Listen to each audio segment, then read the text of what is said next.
மல்லிக்கு ஒரு மிகப்பெரிய அதிர்ச்சி வந்து காத்திருக்கு. ஏன்னா, அவங்க நெனச்சு கூட பார்த்துருக்க மாட்டாங்க. நம்ம வாழ்க்கையில இந்த மாரி ஒரு புயல் வீசும் அப்படின்னு. ஏன்னா, ஒரு சந்தோஷமான கொண்டாட வேண்டிய ஒரு சூழ்நிலை இருந்துகிட்டு இருக்கும்பொழுது, அங்க மல்லி வந்து ஒரு பெரிய ஒரு அதிர்ச்சிகரமான விஷயத்த அப்போ கண்ணுக்கு முன்னாடியே பார்க்க போறாங்க. அவங்க வந்து நெனச்சு கூட பார்த்துருக்க மாட்டாங்க. விஜய் வந்து நம்மள இப்படி பண்ணுவார் அப்படின்னு. அப்போ அந்த நெனச்சு கூட பார்க்க முடியாத ஒரு விஷயம் தான் இப்ப அவங்க கண்ணு முன்னாடி நடக்குது. ஏன்னா, வெண்பாவ இவங்க மிஸ் பண்ணிட்டாங்க அப்படிங்கிற ஒரே காரணத்தினால 2 ஃபேமிலி வந்து மல்லிய சுத்தி, சுத்தி அடிக்கிறாங்க. அப்ப நான் கேட்கிறேன், இந்த 2 ஃபேமிலிக்கும் வெண்பா வந்து குழந்தை கிடையாதா? விஜய்க்கு பொண்ணு தானே! அதே நேரத்தில இந்த கதிரேசனுக்கு பேத்தி தானே!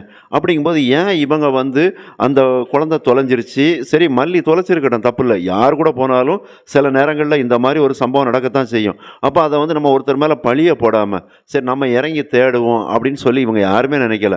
அவங்களோட நோக்கம் எல்லாருமே என்னன்னா, மல்லிய இந்த வீட்ட விட்டு தொரத்தணும். அதுக்கு இந்த ராஜி வந்து நல்லா ஸ்க்ரூ குடுத்து விடுதாங்க. அப்ப ஒரு வழியா என்ன பண்ணியிருந்தாங்க, ஹாஸ்பிட்டலுக்கு வந்துருந்தாங்க. அதாவது விஜய் கீழ விழுந்த விஷயத்த கூட விஜய் நேரடியா மல்லிகிட்ட சொல்லல. அப்ப இது வந்து குணா சொல்லியோ எப்படியோ வந்து இவங்க ஹாஸ்பிட்டல் வாராங்க.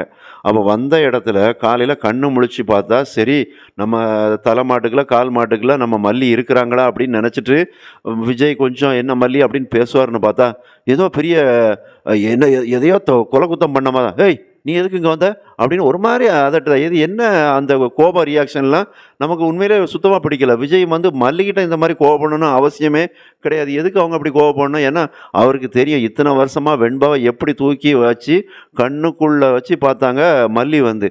அப்போ ஒரு நாளையில வந்து எல்லாம் மாறிருமா அந்தால? அப்ப மல்லி யாரு? அவங்க அதாவது விஜய் ஒரு கீழ விழுந்து ஒரு வாட்டி கையில இருந்து பேண்ட் கூட மாட்ட முடியாம இருந்தாரு. அப்போ ஒரு பாத்ரூம் கூட முடியாம இருந்தாங்க. அப்போ மல்லி தோள தாங்கி அவங்களுக்கு வந்து ஒண்ணுக்கு இருக்கிறத முதற்கொண்டு எல்லாமே மல்லி தான் பார்த்தாங்க. அப்போ இந்த வீட்ல வந்து மல்லிய வந்து ஒரு ஆயா மாரி தான் இந்த விஜய், இந்த கதிரேசன் எல்லாரும் பார்த்துக்கிட்டு இருக்காங்களோ? அப்படி பார்க்கக்கூடாது. என்னதான் இருந்தாலும் மல்லி பரவால்ல நீ நான் போயிருக்கும்போது இந்த மாரி ஒரு சம்பவம் நடந்துருச்சு. நடந்திருக்க கூடாது. இனிமே கவனமா பார்த்துக்க. வா தேடுவோம். நம்ம பிள்ளைய கூட்டு வருவோம். அப்படிங்கிற மாரி சொல்லியிருந்தா அவர் மனுஷன். அத விட்டுப்புட்டு, "ஏய்! நீ எதுக்கு இங்க வந்த? உன்ன யாருக்கு வர சொன்னது?" அப்படின்னு சல்லுன்னு விழுந்தா, அது நல்லாவா இருக்கு? நல்லா இல்ல விஜய். மறக்காம சேனல சப்ஸ்கிரைப் பண்ணுங்க, கமெண்ட் பண்ணுங்க, லைக் பண்ணுங்க. நன்றி.